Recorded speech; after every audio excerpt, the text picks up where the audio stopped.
So now you can swear as much as you want to, if you want to. Okay. Okay, so where do I start history? History of winemaking in the Mosel Valley is very, very old. I'm sure, Jake, you have seen the old Roman press rooms in the area. So there is viticulture at least since 2000 years, if no longer.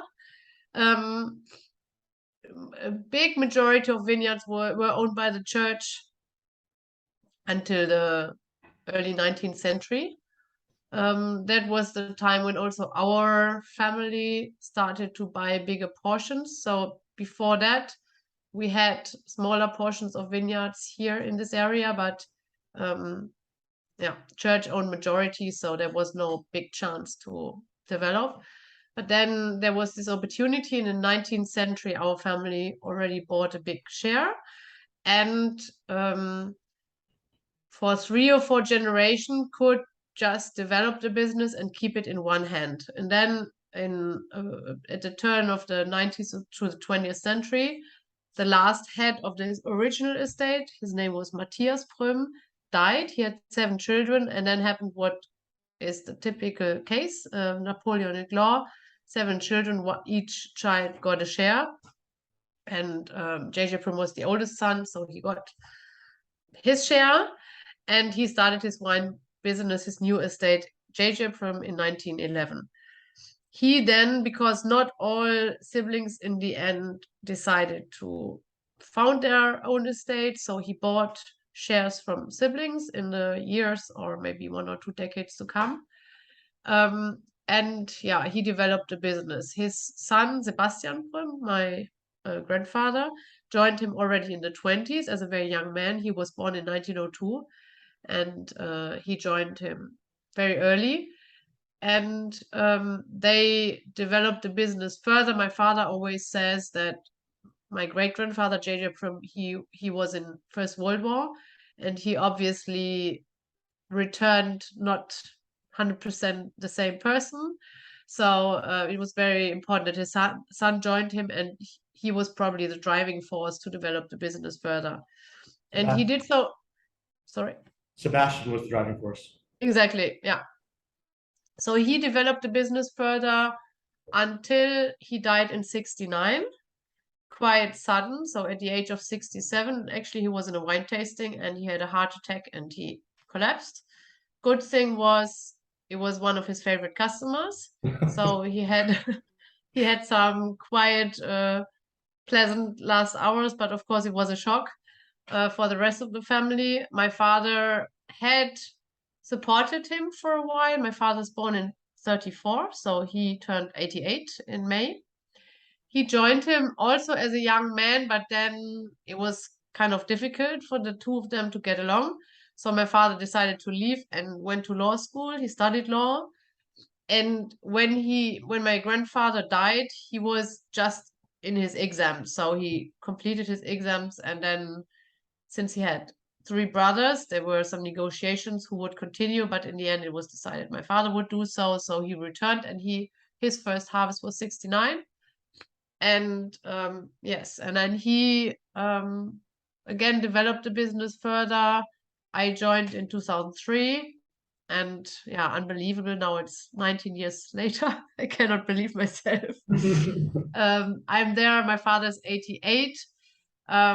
Yeah, still around, still in good shape for his age. Yeah, and looking back, I think if you think of who had which impact or who had which focus, my father always says his father was very focused, or his big thing were the high predicates, so BAs, TBAs, these kind of things. In his time, that was also the time when this started. So I think the first TBA in the Mosel Valley was produced in 21, not in our state, but in others. And I think he was very fascinated by this idea. And he put a lot of energy in these kind of wines. My father still, of course, loved these wines, but he, I think, changed the focus a little bit more on what we call bread and butter wines. So Kabinett Spätlese Auslesen. not neglecting, of course, the TBAs, but he didn't have that much ambition. So if there is no, nature really doesn't provide good opportunity, he would not have put that much extra effort in producing one, because if there's one is fine, and if not, okay, next year is next chance. And yeah, there was an expansion step by step, so there was never this idea of dramatically expanding. It was rather a step by step. It was this family idea already for my great grandfather to get or to take over shares of his siblings. Last part of this history happened a couple of years ago. Jake, you probably know that the youngest sister of J.J. Prum was Anna Maria Prum, and she married a doctor called Dr. Weins. And they've also founded a wine estate. So he was a doctor, but they on parallel also had a wine estate. That was right next door, and it was Bert Selbach who last run it. He turned around 65 a couple of years ago, and since they didn't have a successor, they decided they couldn't continue, and they thought it would be nice to keep it in the family, and we had some talks and we took that part over. So the building plus the majority of vineyards. So that was a couple of years ago. So I think 16 was the first harvest, when we also had, it was just 1 point little bit hectares, but we got another share in the Wiener Sonnenuhr, also in the Gracher Himbereich and in the Bernkastler Johannisbrönnchen. And yeah, sorry. That was 2016, first vintage? Yeah, so exactly. So 2016 was the first harvest we had the vineyards. And yeah, as I said, we expanded step by step, but never for the sake of expansion, rather that we said, okay, we can consolidate, or we have a neighbor parcel that is offered and it makes sense in the context. And that's still what we do nowadays, maybe with even less activity than before. We own 22 hectares, which we think is a good size. We own vineyards in 4 sites. So Wiener Sonnenuhr being the most famous one, facing the estate, and then Zeltinger Sonnenuhr is the one neighbor of the Wiener Sonnenuhr. The Gracher Himbereich is the other one, and that's the other core vineyard of us, and the Bernkastler Badstube, and the Bernkastler Johannisbrönnchen, which is just situated on top of the Bernkastler Badstube. But this is a very, very small portion, and it's kind of our ice wine parcel, which we tried to make, but haven't been able to do so for many years. So it's basically these 4 vineyards that we regularly produce wines of. Vineyard-wise, Wiener Sonnenuhr, let's say all of these 4 vineyards are in the same slope, so they are side by side, very close. So the most far would be direct line, maybe 3 kilometers. They are all gray slate soil. The whole slope is more or less facing southwest or south-southwest, with Welen and Zelting a little more to the south, and Bernkastler Badstube most west out of 4, but it's still a southwest exposition. And if you talk about a little bit more the growing details, or also the vineyard characteristics, the Bernkastler Badstube would be the coolest side of the 4, since it's slightly more west facing, also since it's slightly less steep than the others. So usually it produces wines that are slightly higher in acidity.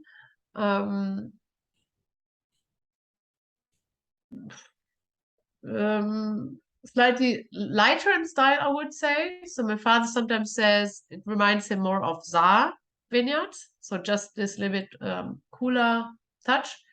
I find them usually the most open when you taste a new vintage, the most accessible, the most open.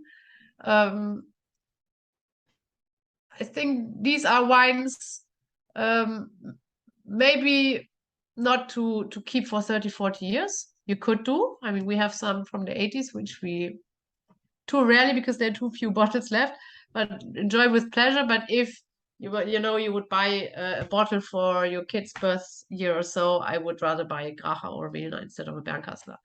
But in a young age, I often like them best because they're just juicy, easy to go. It's perfect wine for a day like this. Now it's summer, you go outside, you have a glass at the terrace.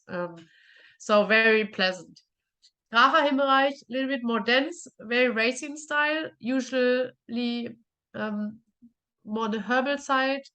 Fruit-wise, more acidic fruit, can be green apple, can be pink grapefruit, these kind of more acidic fruits. And then Vilna Sondo even more. Sorry, I have a cold, so I'm speaking a little bit like that. Vilna Sondo even more warmer, so even more dense, even more complex. Usually needs longer to open up. So I often refer to it as the marathon runner because it just needs more time to open up, but then it runs forever. So it's really a very, very long-lasting wine.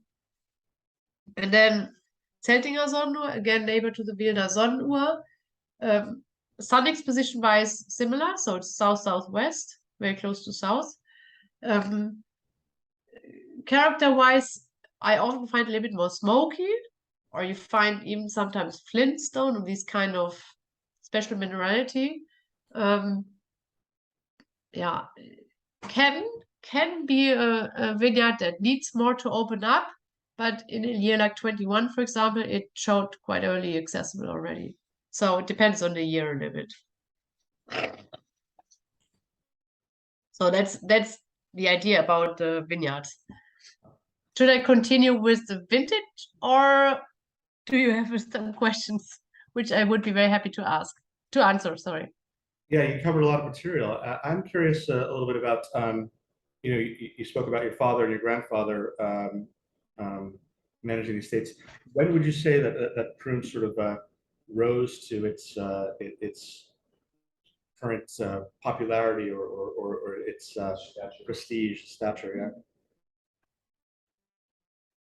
It's difficult to say, but I think, of course, this is always a development, but I think in the times of my grandfather, it already had a very high reputation. I mean, it had already in the 19th century, the original estate.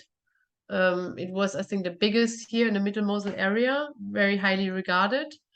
I think it's a little bit difficult to say because, of course, in those times it was a different thing also internationally because it was a different phase of time. But I would say, yeah, it's. I think one indicator might be the auctions.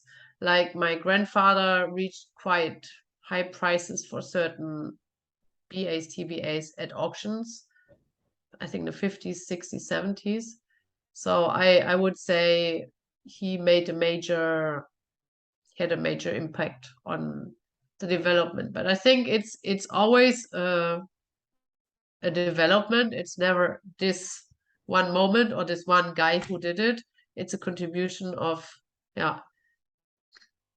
many members of the family and of course of time and to get to a certain point and then to also keep this standard, because getting there of course is the one thing, but keeping the standard, it's, I would say, at least as challenging.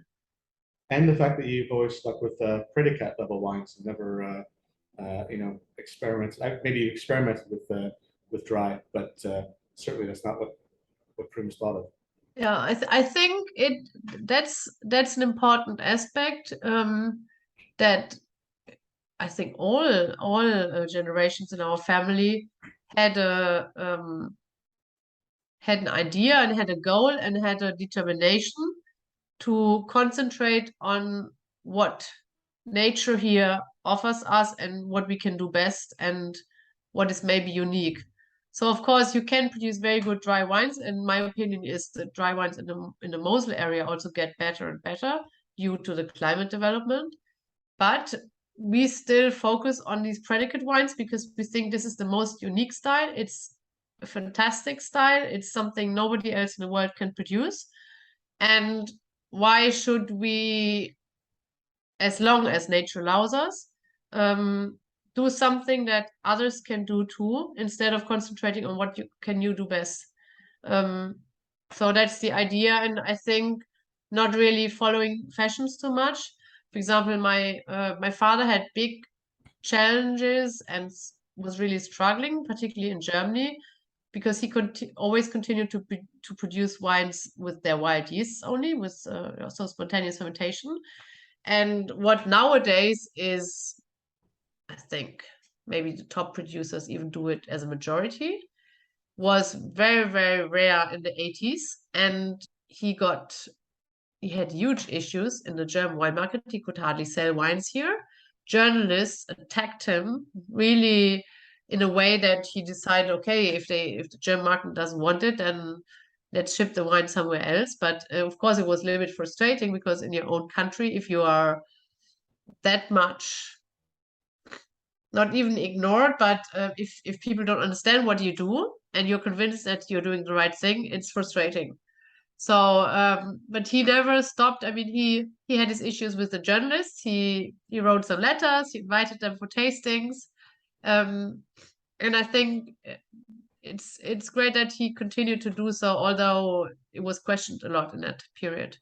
And yeah, today sometimes people say he's kind of the pioneer of white yeast fermentation, which of course is nonsense because the Romans already produced wines with spontaneous fermentation, so it's not really a new idea, but it shows, yeah, it shows the perspective or the development. Well, since you mentioned fermentation, can you talk a little bit about the process for you? Yeah. So harvest. So in the old times, we always said we harvest very, very late. It was the case that we harvested extremely late, which was the right thing for a long period. You have to imagine that the Mosel was really at the limit for wine growing for a long time. And up until the 90s, each year was a concern to get enough ripeness.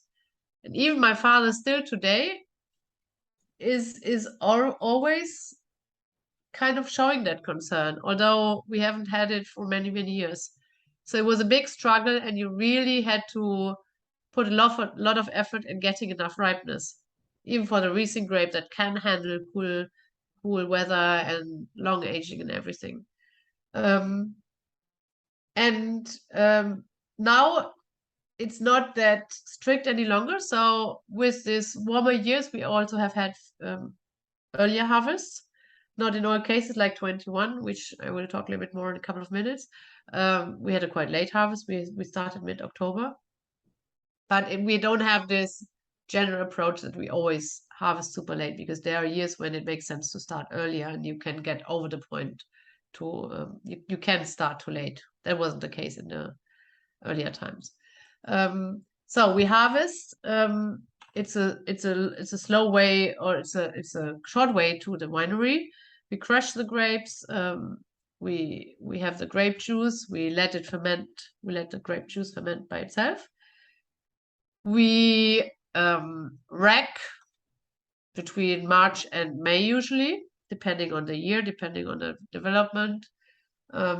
We blend the different parcels, if there are more than one for a certain predicate in a vineyard. And we bottle between June and usually September, but can even be later. So, but earliest bottling is June. We ferment only with their own natural yeast, and we ferment and age in stainless steel. So there's no wood involved. All stainless. Is the fermentation done open top, or is it in closed containers? Close. And can you talk a little bit about how you arrive at various, let's say, sweetness levels? Because, you know, I know the predicate that can kind of like run different ranges. Yeah. So so it depends. With spontaneous fermentation, you cannot really control perfectly. So sometimes a tank ferments very slowly, another one goes faster. And the more alcohol is developed, the more lazy the yeasts get. So at the beginning, they have a lot of sugar, and it's very easy for them to work. And then they get more lazy. So sometimes they slow down themselves. Sometimes they don't, and we chill them. Sometimes we have 2. So it's like we have a lot of tanks and we need to observe them every day very intensely, because we have to keep in mind that one might go fast and go rather low in sugar. Another one is going very slow and might stop at a higher point. And we need to find in the fermentation process already the right direction. So then in the end, if you have after the fermentation, all the separate tanks in front of you, then this is the blending process. So what fits to which parcel fits to which. You can declassify. So you might have harvested Spätlese, but it's still in character moral cabinet. It was just at the border. So you decide, will that be part of the cabinet or will it be part of the Spätlese? The sugar balance is very important. So of course, the direction is set during the fermentation process, but then the final blending is important to find the perfect balance. And of course, you need to add sulfur to the wine to prevent further fermentation. But that in most cases we try to do in a process of racking. So it's not that we just use the sulfur to stop. Is it usually chilled in order to stop it to get to the sugar level? In most cases, yeah. And then sulfur. Yeah, exactly. And what about filtration? When and where does that happen? That is in the process of the racking. And it is, I don't know the English word. It's with this it's not a paper, but what was it, sort of a micro, yeah. You know what I mean? I think I know what you mean. It's a big square, basically. It's a big square and it takes out the yeast. Yeah. Got it. And of course we need sterile filtration in the end. So before the bottling we have a sterile filtration, because otherwise there would be still yeast in the wine and that would produce a sparkling. Right. Which is not the intention. And so what is your max range for, say, Cabernet in terms of sugar, Spätlese, and then Auslese? Because, one thing we always talk about is how it's hard to find a true Cabernet these days. So I wouldn't give an exact max range, but I could say the range of cabinet is usually very, very high 20. So usually let's say around 30 to 45. So if there is a year when it's 46, no problem, but it would never be 60. Right. So 30 to 45. For Spätlese, usually it's in the 60s, can be also high 50s. So let's say between 55 and 70. But 70 would already be rather an exception.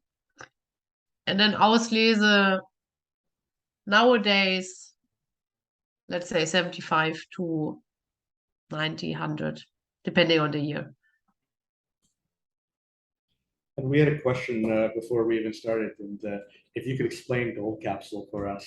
Yeah, I can also send you, I note that down, I can send you an explanation we put together. I explain it to you now, but just so you have it available, because it might also be helpful for when you do sales tours. So gold capsule was invented in the 70s. You might have seen old bottles of Mosel Rieslings saying feine Auslese or feinste Auslese or hochfeine Auslese on the label. That was prohibited with the new German wine law in 1971. But growers still wanted to differentiate because, for example, in our case, usually Auslese means high ripeness, high concentration, but usually not any considerate amount of botrytis. In gold capsule is where botrytis starts. So the classic example of a gold capsule would be a certain percentage of botrytis. It's not a BA or a TBA, so it's not 100% botrytis, but it has some extra concentrations through botrytis. There are, of course, years like 2006 or 2013 when there was a lot of botrytis overall, so even Auslesen had a remarkable amount of botrytis, but that's the exception. So usually it's really cabinet is usually the earlier pick or the lowest ripeness level, still very good ripeness. So as you know, predicate wines means no chaptalization. So the original term for predicate wine was Naturweine, so kind of natural wine, not the same idea of today, but rather it meant, and it was a I think a trademark term in Germany. Nature has given the wine enough of everything that you do not need to fortify or put any extra in it. So you were not allowed to chaptalize or anything. So it was, or concentrate, of course. It was just a natural grape juice. And then the word predicate was invented. And gold capsule, well, also feine Aussicht the word loud any longer, but this category, and you know gold capsule wines, so you know the character of the wines, they didn't want to give it up for a good reason. So they were thinking, how can we still continue, excuse me,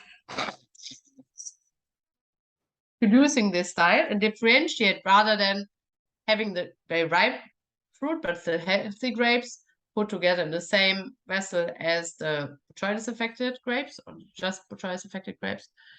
And then growers were discussing, and the idea of gold capsule came up in order to indicate this is a special kind of preserved style, Auslese. It's not defined by law. I know it's a bit challenging because in our case, for example, gold capsule only exists in the Auslese category as a differentiation between white cap. All BAs, all TBAs, all ice wines do have a long gold capsule, but there's no differentiation. But there are, of course, growers that also produce a Spätlese gold capsule, or all wines have golden capsules. So that makes it a little bit difficult. But that's the way it is. But sometimes we like to make things difficult in Germany. Other producers use stars, like also the 1 to 3 stars, or they have certain footer numbers, like cask numbers, and whatever number 34 is always the best Auslese. So that these are all ways to still allow the differentiation without violating the law. And for you, are you still doing a long gold capsule as well? Yeah, not every year. Like, for example, 21, we didn't produce anything above Auslese, so no gold capsule, no long gold capsule. Often we produce a long gold capsule for the auction. Do you know about the auction?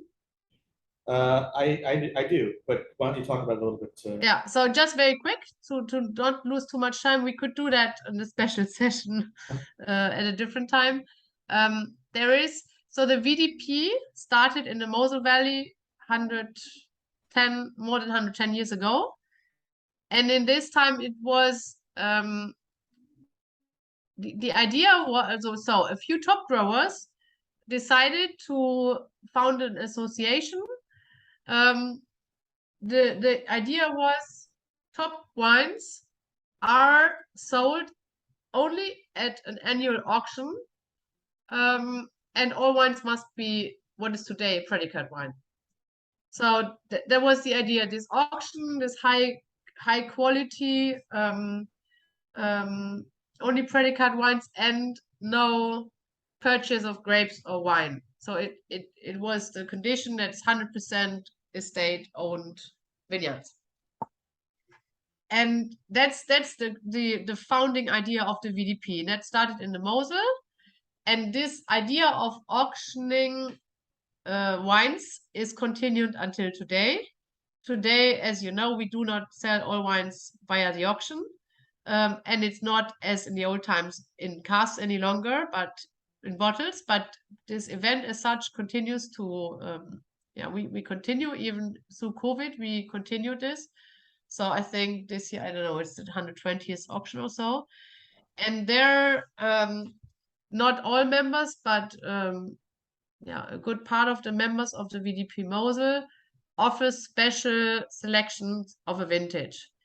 And there, in our case, for example, we often offer a long gold capsule, because long gold capsules are usually rather rare, and it's such a tiny portion that we cannot offer it to the regular market, because then every customer would maybe get a bottle or so.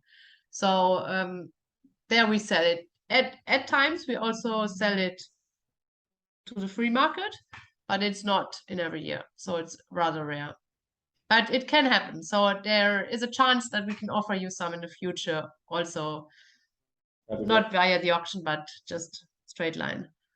What would you say is the role of the auction today? In other words, does it set pricing for the vintage at all? No, because simply- the prices of the vintage are set long before. I think it's a combination of many members are still founding members. There are also some new ones. Now it would be too far to dig deeper in who has which understanding of his being part of the VDP. So I think some of the founding members have a different idea of what their membership means compared to new members, because they don't have the same history. But that's too wide now as a topic. I think I'm not sure if it's really substantial or essential for anybody's business. It's a nice extra business-wise.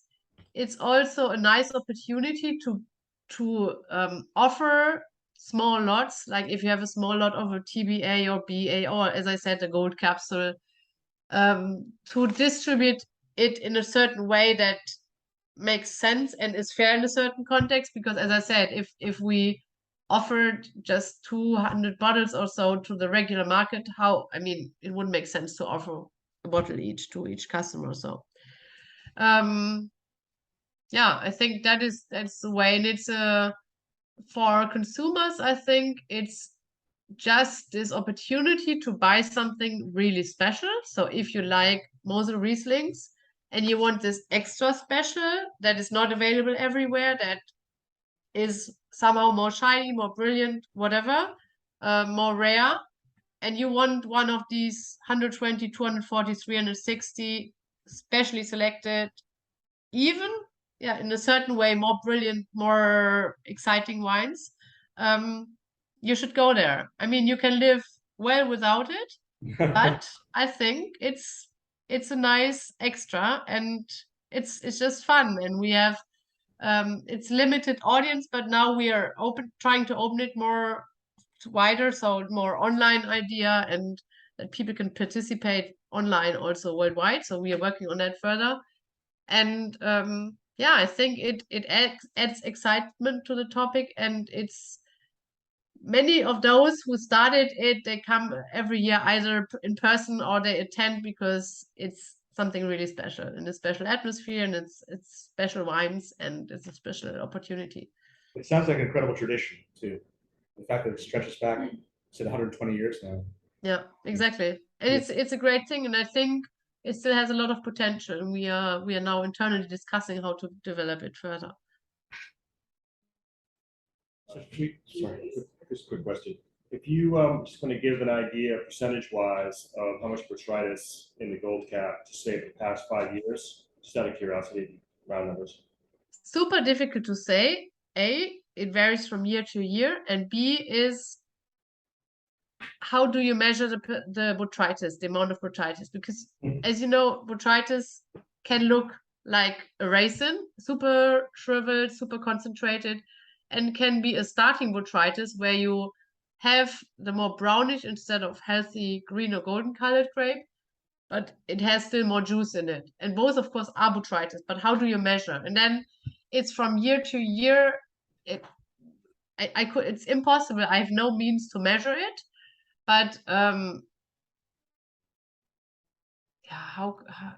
it's I guess I was and there are years like just for example 2003, which was very hot and concentrated, where you had concentration not only by botrytis, there was quite few botrytis, but more like by the dryness and the evaporation of water not through the botrytis fungus, but still through the skin. So you had grapes that were concentrated, but not by botrytis. They look different than botrytis berries. So it's really difficult to say. But to give you an idea, maybe it's about 30% or so. But it's really so it's not 100% botrytis like a BAT, but it's very hard to say, and it varies from wine to wine and from vintage to vintage. There can be a vintage where 10% already has a big impact, and there can be a year when maybe it's 30, 40, 50%, but not that very, very shriveled, just a touch of it. And you go ahead one step further and make those decisions based on taste. Could you repeat that? Or do you make the decision about how much botrytis? I know it varies from vintage to vintage, but then is it taste? Is it? No, so it's not by taste, it's by observing the grapes. And for example, 21 there was hardly any, just didn't develop, and okay, we didn't mind. It's not the character of the vintage. We don't have to have it. If we get it, fine. If not, fine, also fine. Sometimes botrytis happens very early during harvest. Sometimes it happens only in the very final phase. You cannot necessarily say which is better.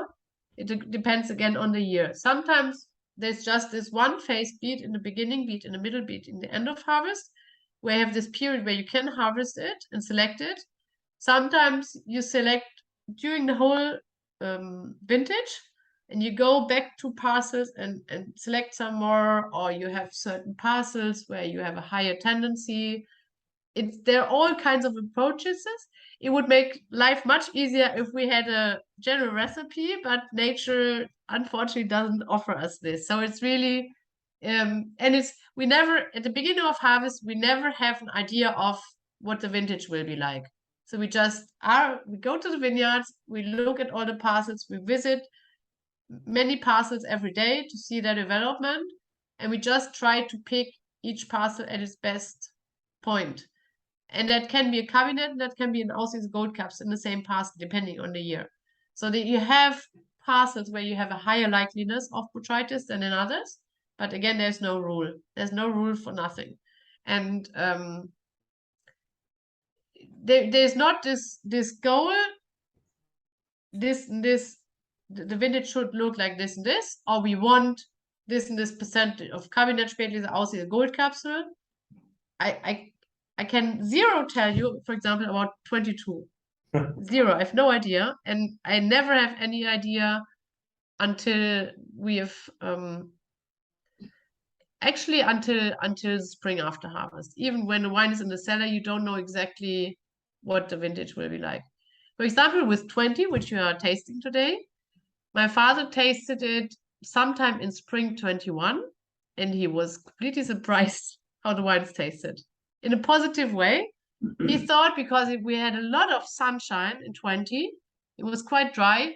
He thought they would be much richer, and I guess he thought they would be more opulent. And he was very surprised how classic the style was, despite the long warm period.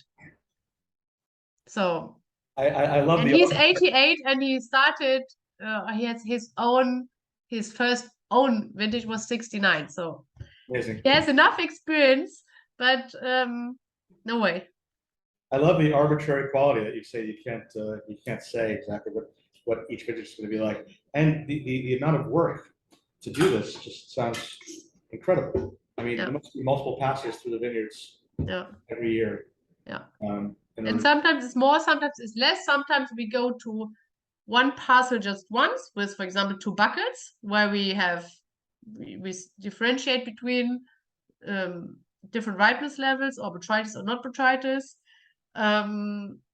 Then we always have an extra selection at the tractor. So grapes are, it's very steep, so we can hardly use any machine. So grapes are of course 100% hand harvested, carried to the tractor.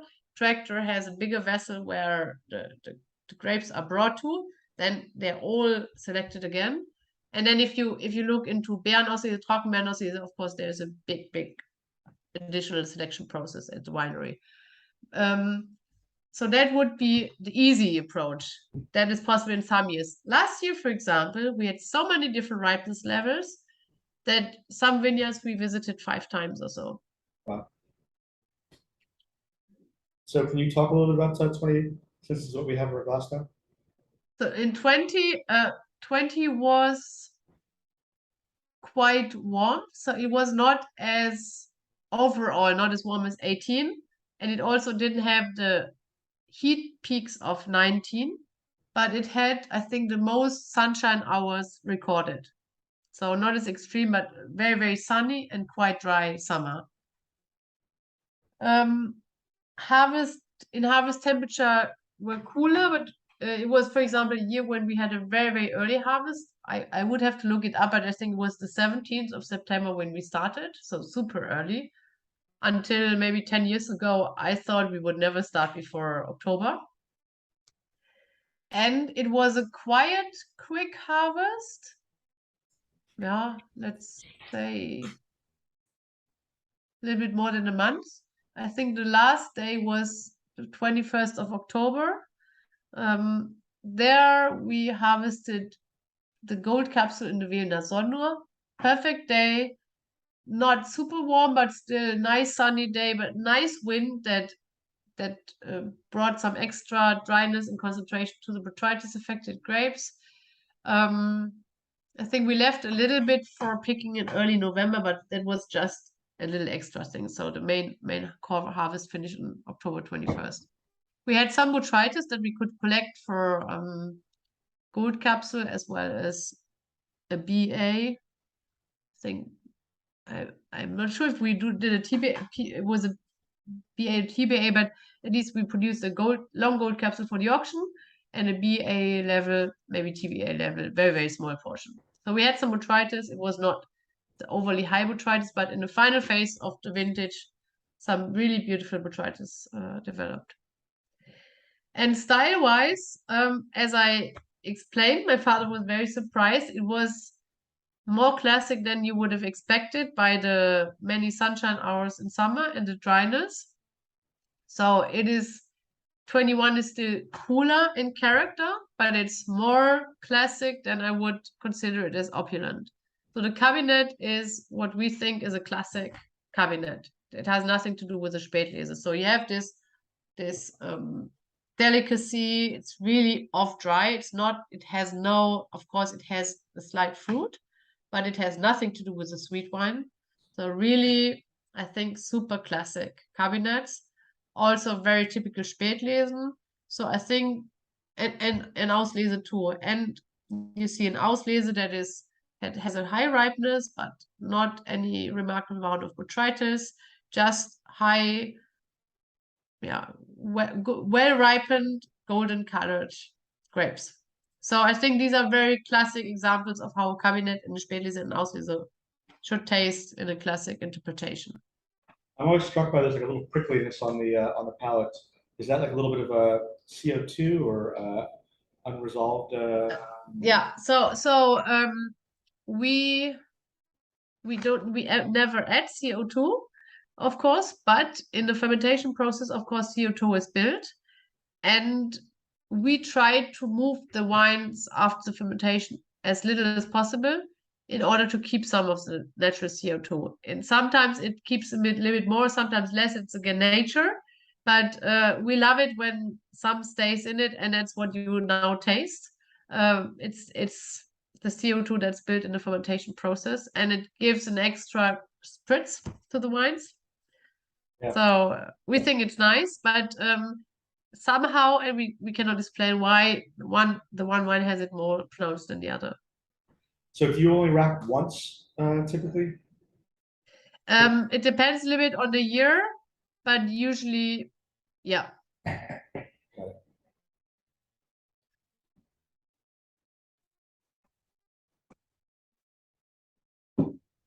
And, do you know off the top of your head what the acidity levels were? Approximately. No, but I can quickly check the one or other example.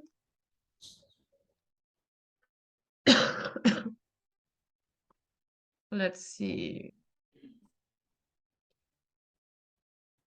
So for the cabinets, they were, let's say 7.5, 7.6. Spätlese slightly lower. So high 6.7, 7.2 in that range. And Auslesen also between 6.5, 7, that range. Gold capsules slightly higher. This is very typical. So you have the extra concentration by botrytis, which is not only extra concentration of sugar and aromas, but also of acidity. So usually gold capsules are higher again in acidity. So they're not super high, but I think they are quite prominent. Before you talk about the 2021 vintage, I wanted to have you talk a little about Prum always being meant to drink after a few years, and the knock on it being is that sulfur or is that reduction at the end? Sometimes the nose can be a little bit closed, or so maybe talk a little bit about that in terms of the. So first, I would say it's not true. I think if you try that wine now, I think there could be worse things than taking a glass and sitting whatever outside in a park. I'm pretty happy. So I think that is something an image we need to fight a little bit against. Of course, the wines are made for aging, and they are probably even more fascinating with a couple of years of age, but you can drink them young. I think the reason is maybe a mixture of still this old time thinking when people had a problem with white yeast fermentation in the young phase. I mean, you definitely still smell the yeast. And cooler years. So until the 80s, years were cooler and the wines were definitely more closed than they are now in most years.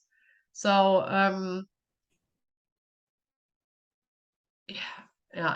sulfur, I would disagree, because as far as I know and I talk to colleagues, our sulfur levels are not higher than those of our colleagues, sometimes maybe even lower.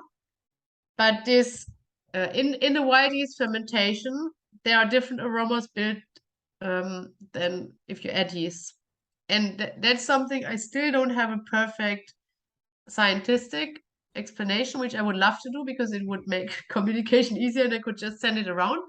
But I've been in contact with Geisheim and they're still doing research on it.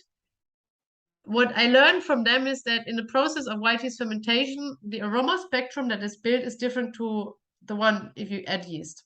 And one aroma that is built in the white yeast fermentation process is something that is similar to the SO2 you add, but it's not, it's a natural byproduct of the fermentation.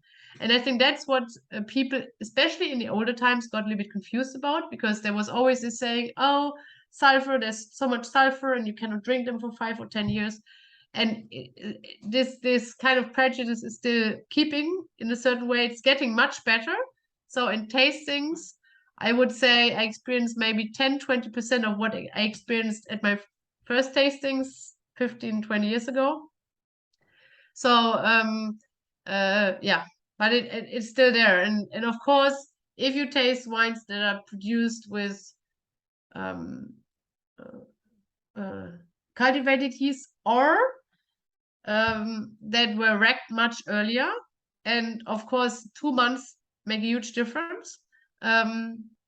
It makes a difference. So for example, this year, in the last 2-3 years, because of COVID, we didn't I couldn't get to taste a lot of even our colleagues' wines because you met very rarely. But this year, quite early in the year, I met with just a few colleagues and everybody brought 1-2 samples from the cask. And of course, ours were unwrapped and everything yet. And we had 4 or 5 different wines in front of us. Everybody was starting to laugh immediately when they had our wine because it was so evident that it was from our cellar without any explanation.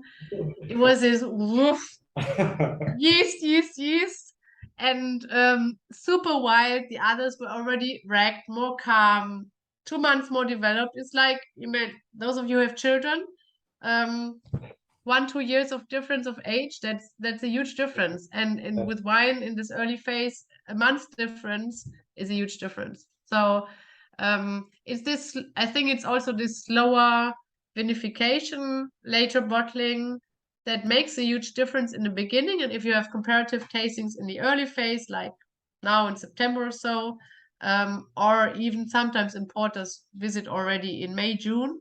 We don't like that so much, but okay, if somebody only comes once a year, we might give an example. And you come from a different estate and you taste with us, and their wines are really unready.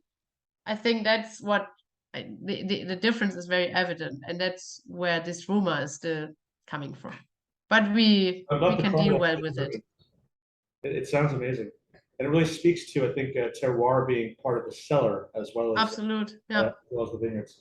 And I think what you're talking about, I've been reading about these sulfur-like compounds that develop, especially with spontaneous fermentation and very little racking, that they tend to appear like sulfur, but they're not.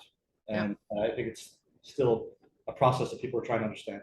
Yeah, absolutely. And you cannot explain it often enough. Yeah. Well, these are beautiful. We just tasted the Cabinets and the Spätlese and the Auslese. I would say personally, my preference was for the Spät. I thought that was just gorgeous and just so in a wonderful place right now. Yeah. And I think in general, Spätlese is a really beautiful category. So, I mean, this is a silly question, but if somebody would tell me I could only continue to produce one, I might pick Spätlese. Or if I had to go to this place in the world that has never seen a Riesling from the Mosel, I would probably pick Spätlese, because I think it's super unique. It's, in a good sense, it's super elegant. It has a lot of complexity, but at the same time, it's very light. It's probably the most diverse for food pairing. I've had really interesting meals, dinners, a range of Spätlesen just put on the table and then having various dishes with it. They adapt so well, so they have enough weight for most dishes, but they're also not too strong to overwhelm the food. Especially with a couple of years of age, I think it's a super nice category, and I think there needs to be a little bit more focus on it. I think Cabinet has reached many hats, but Spätlese is still not at that point. So that's our mission at the moment. My colleague here in the office, Karin, she's a sommelier, and she joined us 3 years ago. She always says Spätlese is the new Cabinet. It is meaning there was this Cabinet development that people are this Cabi idea super cool, and many people love Cabinet, and now the mission is Spätlese needs to get the same attention. So I hope you will join us on that mission. You mentioned food pairings. Is there a surprising food pairing that you've encountered? We always think of Asian food. That's the stereotype. Yeah. I mean, I have talking about Asian food. I've once had a dinner in Hong Kong, and I think we had 10 or 15 different Spätlesen. And the Chinese meals where you have a lot of different dishes at the table and then you try. I had some very fascinating combinations. I mean, all wines worked with the dishes, but there were some which worked particularly well. And one was, I think it's impossible for you or us to recook it, but it was pomelo skin. Pomelo? This looks like a big grapefruit. Yeah, abalone. Yeah.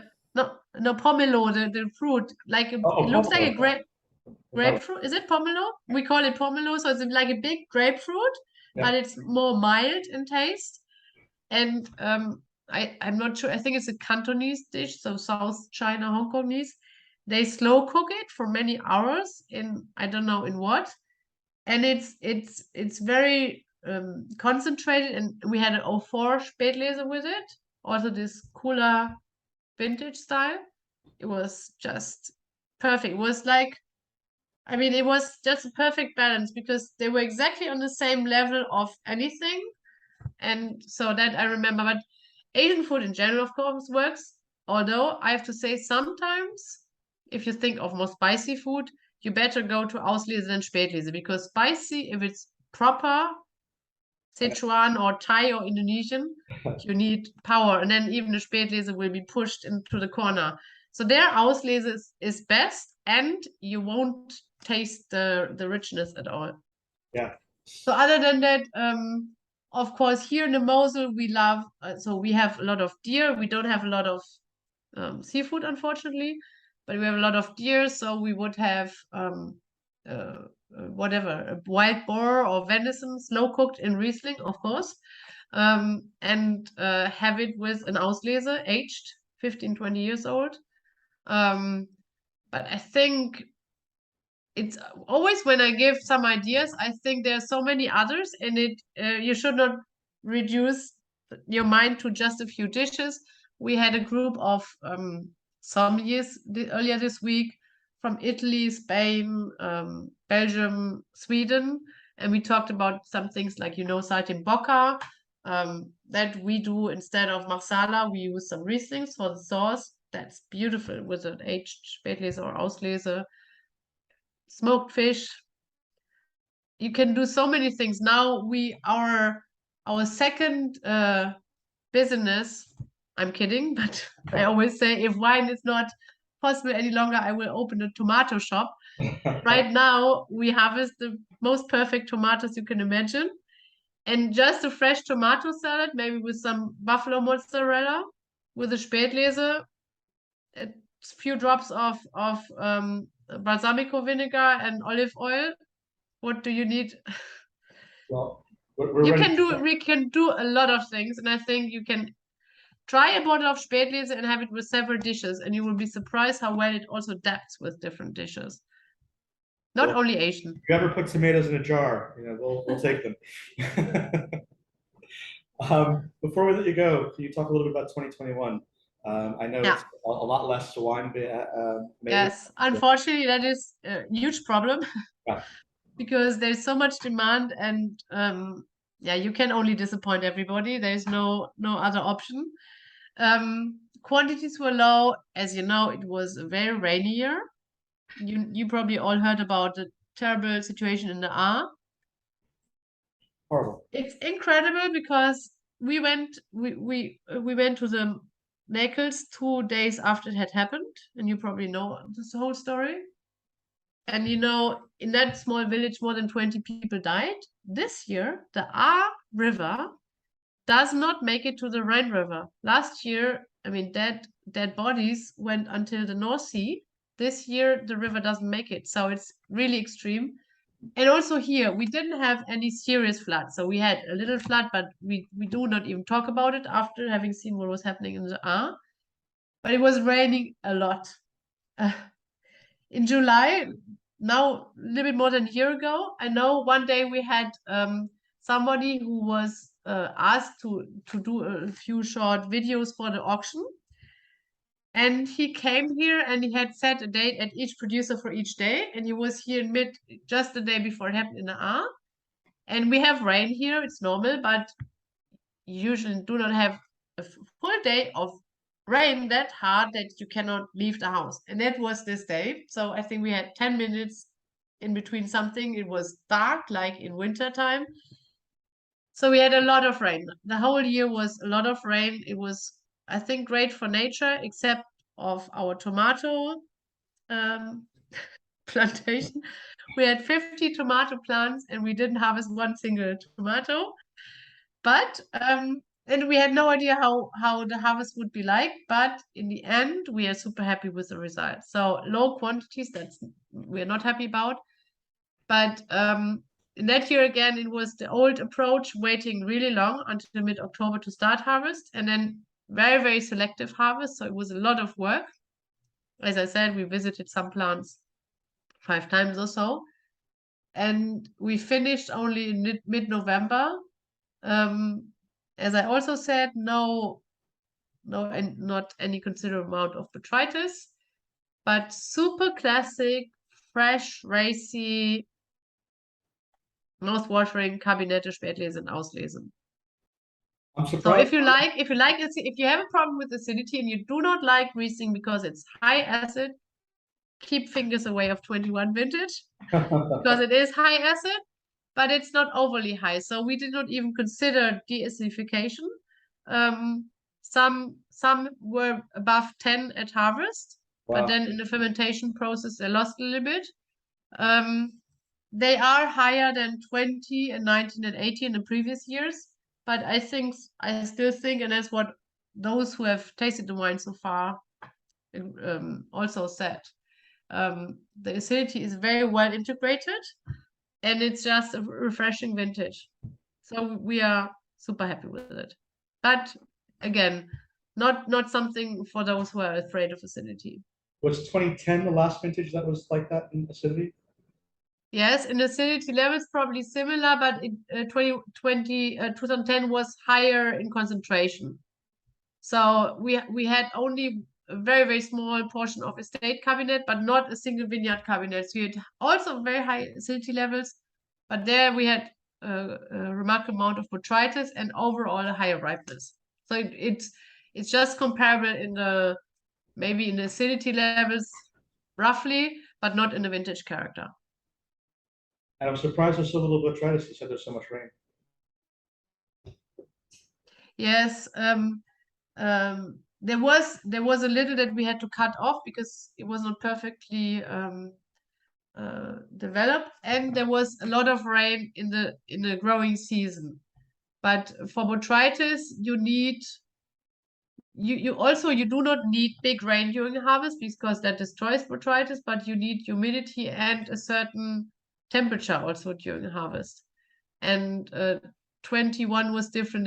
The rain was more in the phase before botrytis is developed, or good botrytis is developed. So if you have a lot of rain in July, it has no effect to botrytis.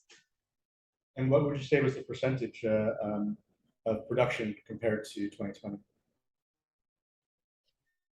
Oh, it depends on the wine, maybe half average, but particularly low in the Gracher Himmelreich. Sorry, particular where? In Gracher? Particularly low quantities in the Gracher Himmelreich.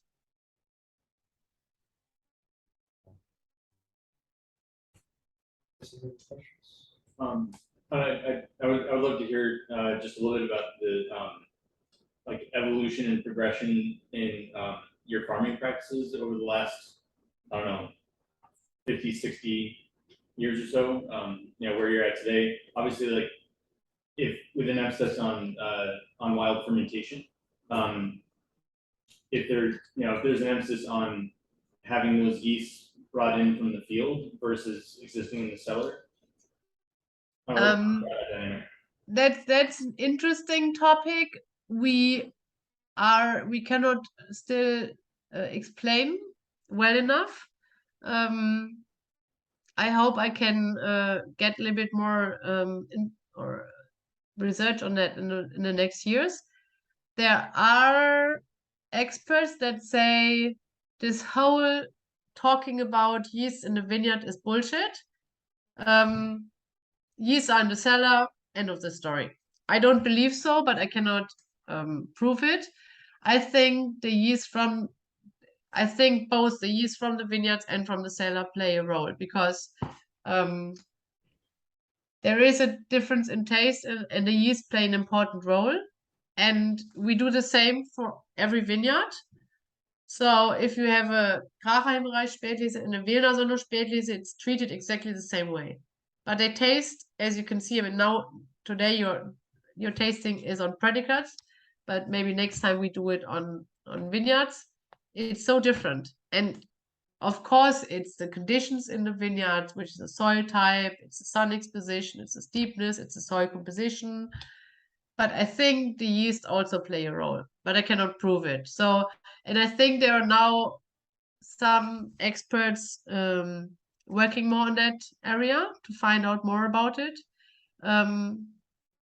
So I can just tell you what I think from observation, but I cannot give you a scientific explanation of which influence the yeast from the vineyards have versus those in the cellar. And in the vineyards, are many of the vines still own rootstock, or have you? Yeah. Yeah. Big majority, about I would say 90% are ungrafted vines. Wow. That's a very special thing in the Mosel. Not for everybody, but for us it was always an important topic. And do you find you have to treat at all in the vineyards? Do they sprays either for pesticides or for fungal diseases? Pesticides, no. Herbicides, no. Um, uh, insecticides, no. But we use, so we do, so it's a combination. We have different approaches. We try to do as little as possible. There's a helicopter spraying. We try, so we are not certified organic, and we don't have the plan to do so for the time being. We don't use any herbicides, but we are also struggling with the topic of copper. Not meaning that we think it's wrong.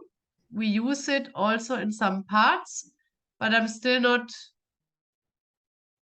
convinced or decided whether that's the right approach, because copper is a heavy metal that for sure stays in the soils long term. And there's so much controversy about what is the best approach. And it's really, I find it really difficult to, yeah, to in the end find out which is best. You have these people that are 100% behind this organic approach with copper. And if you have a conversation with them, it's like black and white.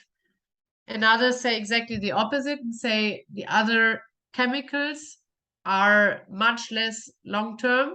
So they attack whatever needs to be attacked in short term and help to fight diseases and will disappear after a while. Sorry. So we're discussing it a lot. We're experimenting with different approaches in different vineyards, but we don't have this one way because we find it quite difficult. Yeah, I think it's an ongoing topic. Yeah. And I wish there would be this final explanation saying, okay, this has this consequence and this is really long term, has this effect. Then it would be very easy. I like the organic approach, but I'm not convinced that the way it's defined, it's really the best solution in any case. And you can see in Germany, for example, we have 5, 6 different labels for organic with all different approaches. So who tells me which is the best? Then in the end, it's political thing. Then you have certain treatments that are allowed in organic farming for a while. Then all of a sudden they are prohibited. You ask why, and you dig in that, and then you find out there's some political issues behind it. It's a very complicated topic. We are discussing a lot. Yeah, but we think there is not this only one right approach. Yeah. And as I said, I wish there was, but Like a recipe. life is not that easy. So, but I think what is important is really to be very conscious about this topic and try to find the best approach for nature. And that's our whole working is really trying to find the best partnership with nature. So really trying to understand nature and doing the best, because of course we think long term. Our family has this estate since a long time. The vineyards are there since 2000 years. So everything is based on long term thinking and not on a few months or so. But it's I think it's an ongoing process, and I fear it will continue to be so for forever, probably. I think Chris has one more yeah, question. just quickly, is there a particular parcel that you have or that performs better than your neighbors, or that you're surprised by year after year? Just something that sets you apart? No, parcels behave differently in different years. We have parcels that are a little bit more humid, so they have more water supply under earth than others. So of course they perform particularly well in dry years. Some years, are more south facing, so in cool years they make a bigger difference than those that are cooler in general, and there are some areas that tend to have a higher humidity for late botrytis. But there's not this one parcel that has the perfect conditions for every year. So each parcel is behaving differently every year. You just have these experiences that in this category of warmer years, cooler years, drier years, more humid years, certain parcels tend to perform this in this way. But there's not this rule. So every year with every parcel, you make a new experience. And yeah, that's also an ongoing process. That's why it's so important to really work very close with each parcel and throughout the year, and then also during harvest to see what it offers you. Katharina, I want to say thank you. So much. Thank you. This is really Pleasure. Thank you for fantastic. your time. Thank you for your attention. And yeah, have a good. Hang out with the cold at the end of your day, you know, talking to us in the morning. No, this has been really, really wonderful. And we love selling your wines. It's really a privilege. And Pleasure. we hope to see you in the spring. That's the plan anyway. We hope to do a Ah. GC trip and Great. come visit and see it. That would be nice. So let me know once your plans get more concrete. Would be perfect to have you here again finally. Yes, It's been a while. exactly. And you have a good rest of the day and a nice weekend and a nice summer, and we stay in touch. Thank you. Thank you very much. Bye-bye. Bye-bye. Tschüss. Tschüss. Tschüss. Tschüss.